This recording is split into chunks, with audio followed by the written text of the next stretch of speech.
بسم الله والصلاة والسلام على سيدنا محمد عليه أفضل الصلاة والسلام. السلام عليكم ورحمة الله وبركاته. حباتي وبنات المتابعات، رجعت لكم فيديو جديد، وفيديو اليوم عبارة عن وصفة لذيذة بالبتنجان والبيض. بتنفع فطور وبتنفع غدا وبتنفع عشاء. أنا اليوم والله بدي أعملها غدا.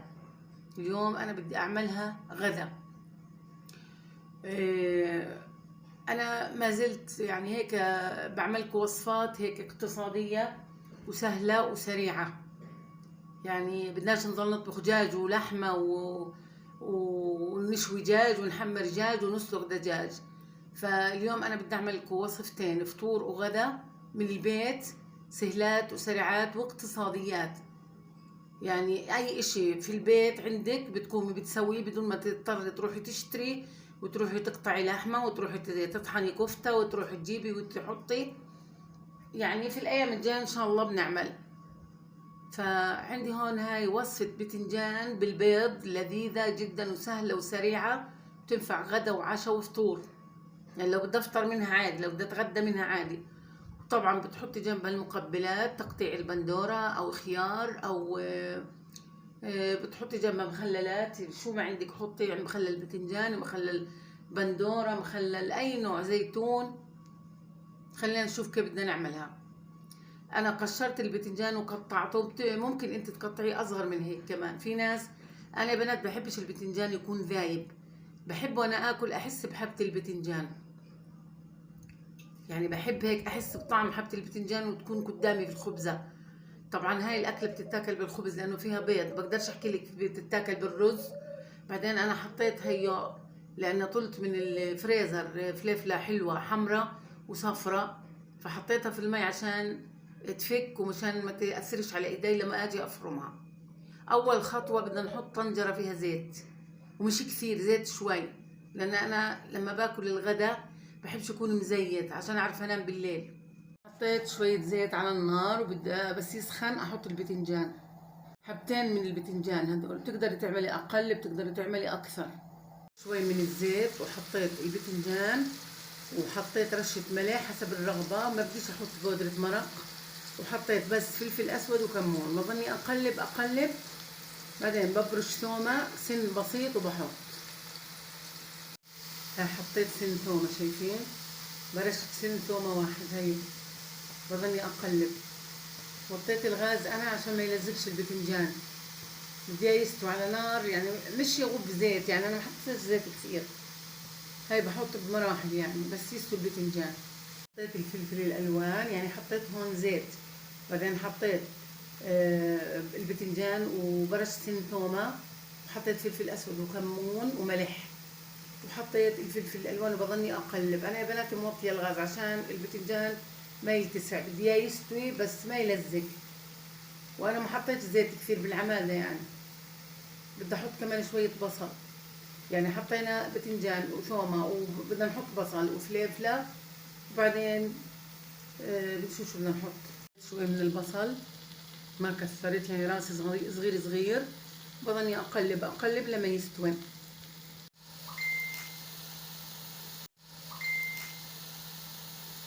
طبعا انا فرزت معكم كزبره هيها، تستغربوش اني فرزتها بالاضلاع بدون فرم، لاني انا بحتاج كل اشي فيها، فبدي اطول اكمل عرق وبس يستوي الاكل احط على الوجه.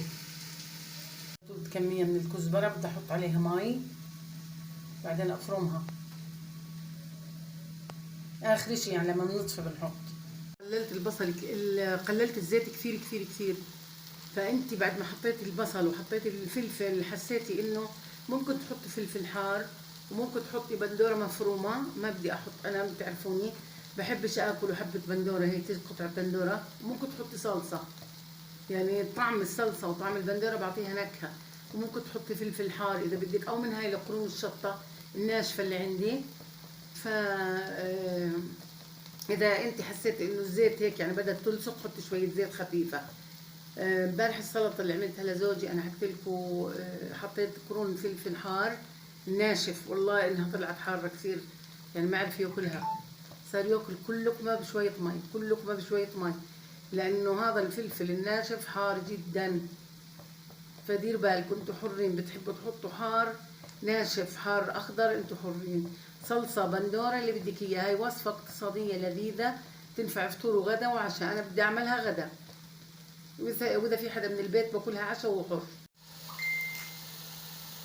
هاي الاكله في ناس بيعملوها بمقلاة، بس انا حبيت اعملها بالطنجره. يلا بس استنى تستوي موطي الغاز عليها. حطيت على الكزبره ميه، منها بتنغسل ومنها يعني بتبطل مجمدة، وبدي افرمها وبس. مجرد ما طفيت بحطها، او تاخذ من سخونة الطبخة لانها مجمدة. يعني اكلة اقتصادية لذيذة جدا. يا بنات هون صينية حطيت فيها قليل جدا من الزيت على الغاز، وطيت عليها الغاز. عندي هون 4 أرغفة. عندي سن ثومة، شايفينه؟ مش كبير، صغير، ومبين كبير بس هو صغير، مش صغير صغير يعني. فرشت سن الثومة. بدي احكي لكم شو بدنا نعمل. عندي جبنة مثلثات. عندي جبنة مثلثات، اي نوع جبنة مثلثات، حتى لو جبنة شيدر، جبنة موتزاريلا، جبنة دهن، اي نوع جبنة عندك. شايفين في كل رغيف بحط حبتين من الجبنة. انا شخصيا ما بحب حبتين، يعني راح احط الي حبة حبة. بدي اعمل 4 أرغفة، بدي احط في كل رغيف حبة جبنة وبدهنها.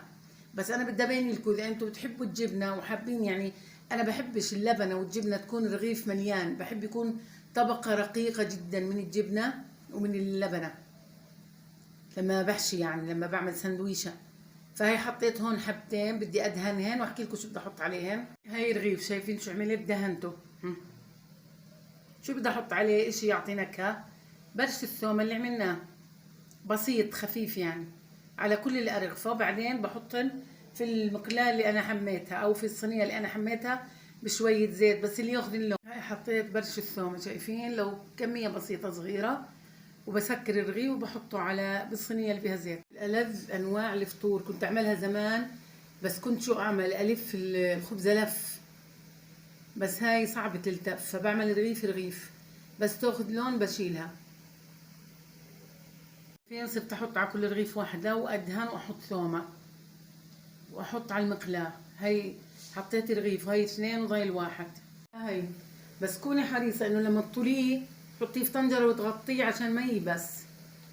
تحطي الرغفان كيف طريقة الحواوشي او طريقة العرايس، يعني عرايس بس بالجبنة تقريبا. والله طعمها لذيذ جدا. لا، ريحة الثومة ريحة الجبنة بتشهي. بدي اغطيهن منيح عشان احط الرغفان فوق بعض عشان يضلن طريات. حطيت كمان الرغيف انا مش حاطه زيت كثير، خفيف، بحبش يكون في زيت. بحاول احمصه تحميص. بتحطيه بطنجره وبتغطي عليه، وبس يبرد مزبوط بحطيه بكيس. اذا اهل البيت مثلا مطوع حد يصحى ياكل. فاهمين كيف يا بنات؟ هاي سندويشات باعتبار، او رغفه الجبنه بالثوم. الريحه بتشهي. حابه تحطي ثومه اكثر من هيك انت حطي. انا حطيت سن صغير، بتحبي تحطي اذا انت عامله 10 أرغفة حطي سن ثومه اكثر من هيك. حطي كم من سن ثومه اكثر من هيك. الثومه بتعطي نكهه، بتعطي طعم. رجعنا لاكلتنا. هيها استوت. طولي روحك عليها ووطي الغاز عليها على الاخر. هي استوت. بحط البيض، استنى عليه لما يستوي. بدري واعملي فطورك وغداك مع بعض. هاي طولت الرغيف الثاني بدي اغطي عليه. الريحة بتشهي. الرغيف الثالث، وهون حطيت بيض. بدي احط على البيض رشة ملح خفيفة ورشة فلفل اسود عشان الزنخة. رشة ملح ورشة فلفل اسود. بدي اخلط. بدك تستني عليه، ما تخلطيش، انت حرة. خلطت البيض بستنى عليه شوي. طبعا بدوق الطعم، بحرص لما يستوي البيض على الطعم. بدك ملح حطي شوية ملح. ممكن تحطي هون بندورة، ممكن فرم، ممكن تحطي صلصة، اللي بدك اياه. اكله كامله متكامله فيها يعني قيمه غذائيه ومشبعه، وبالخبز بتتاكل ولذيذه. لو مش فيها بيض بحكي لك اعملي جنبها رز. طبخه لذيذه. انا متذكر زمان امي الله يرحمها كانت تعمل لنا باذنجان وبيض، بس يعني مش بالطريقه هاي، مش بالحذافير هاي. يعني هون في حطيت بصل وحطيت ثومه. انا عمري عملتها على فكره، مفركه البيض الباذنجان. حطيت بصل وحطيت ثومه، بس مش بهاي الطريقه. يلا خلينا نضل نخترع.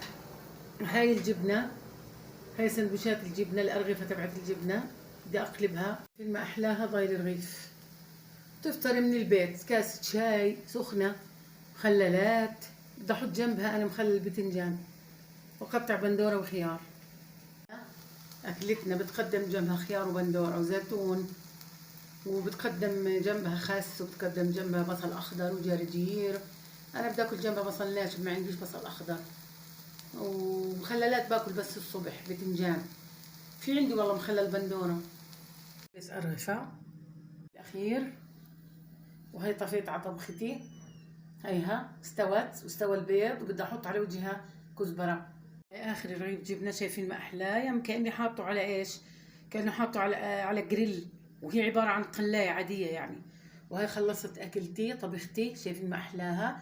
فرمت شوية بقدونس كمان كان عندي، غير الكزبرة اللي طلتها من الفريزر. هيها أكلة بتجنن، فيها قيمة غذائية ولذيذة.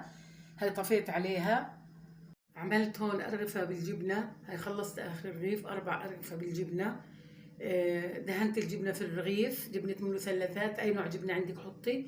وجبت سن ثومة برشته، وصرت أدهن كل رغيف فيه شوية ثومة، والريحة بتجنن. حافظي عليه، سكريه منيح، يعني الطنجرة هاي غطيها منيح منيح، وبس يبرد حطيه في أكياس أو في كيس. 4 أرغفة، 4 أرغفة، كل واحد باخذ رغيف أو رغيفين حسب ما ياكل. وبتقدمي جنبها مخللات. هاي عندي هون عملت صحن بندورة وخيار، شايفين ما أحلاه. طبخت معكم اليوم أكلة بتنفع فطور، بتنفع غدا، وبتنفع عشاء. عملت معكم سندويشات الجبنة بالثوم على القلاء، على في صينية على الغاز. حمرتها بطريقة بسيطة جدا وسهلة للفطور. وبعدين هون قطعت بتنجان وحطيت عليه حسته، وحطيت شوية زيت، وحطيت بصل، وحطيت فلفلة حلوة صفرة وحمرة، واي لون بدك اياه عادي. وحطيت ثوم وبصل، ممكن تحطي هون بندوره وصلصه وبتنجان. ضليت اقلب فيه اقلب فيه لحد ما استوى. بعدين حطيت بيض، طبعا بهارات فلفل اسود وملح وكمون فقط لا غير. وحطيت على البيض فلفل اسود وشويه ملح، وحطيت في الاخر كزبره وبقدونس للتزيين. طلت الكزبره من الفريزر.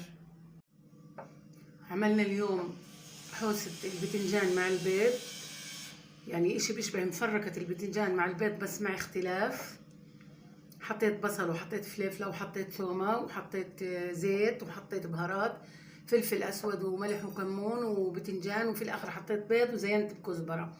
هنا حطيت 4 أرفة من حشيتهن جبنة وبرشت ثوم وحطيت معهن. اسفة على الازعاج يا جماعة، هذول الناس بيشتغلوا. وقطعت معها بندورة وخيار. يعني عملت فطور وغدا.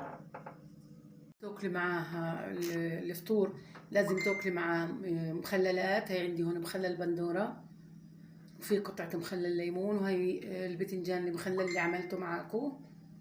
كل اللي بدك اياه جنبها. فطور، فطور اقتصادي وغدا اقتصادي. وهاي الأكلة طبختها البتنجان بتنفع فطور وغدا وعشاء، لذيذة جدا. يلا ما أزكاها يا بنات، اقتصادية ما بتكلف. وهي عندي انا بدي افطر رغيفين من هذول او رغيف اللي بدك اياه. وهي جنبن بطاطا، صرنا نخبص مش بطاطا، جنبن خيار وبندوره. وممكن احط بصل كمان، ممكن احط بصل. عملت معكم زي ما حكيت لكم اليوم. حطوا لايك واشتركوا في القناه. خلينا ندعي لاهل غزه، يا رب يرحم شهدائهم، يشفي جرحاهم، يا رب آمن روعاتهم، يا رب احفظهم بعينك التي لا تنام، يا رب. يا رب ارفع الضيق عنهم، يا رب أطعمهم فهم جوعى، يا رب. يا رب افرجها عليهم من حيث لا ندري ولا نحتسب، يا رب. يا رب ارحم أموات المسلمين جميعا يا رب. يا رب ارحم أمي وارحم أبي، يا رب. يا رب اشفي كل مريض، يا رب اشفيني شفاء لا يغادر سقما يا رب. حطوا اللايك واشتركوا في القناة، شاروا القناة حتى يصلكم، فعلوا زر الجرس حتى يوصلكم مني كل جديد. بحبكم في الله، صلوا على رسول الله. انهضوا بالقناة يا بنات، انهضوا بالقناة. والسلام عليكم ورحمة الله وبركاته. استنوني بكرة بأكلة جديدة ووصفة جديدة إن شاء الله، ومع السلامة. الله يا بنات على الطعم، لذيذ لذيذ. نكهة الثومة ونكهة الجبنة عن جد اشي في آخر من الآخر، أحلى فطور.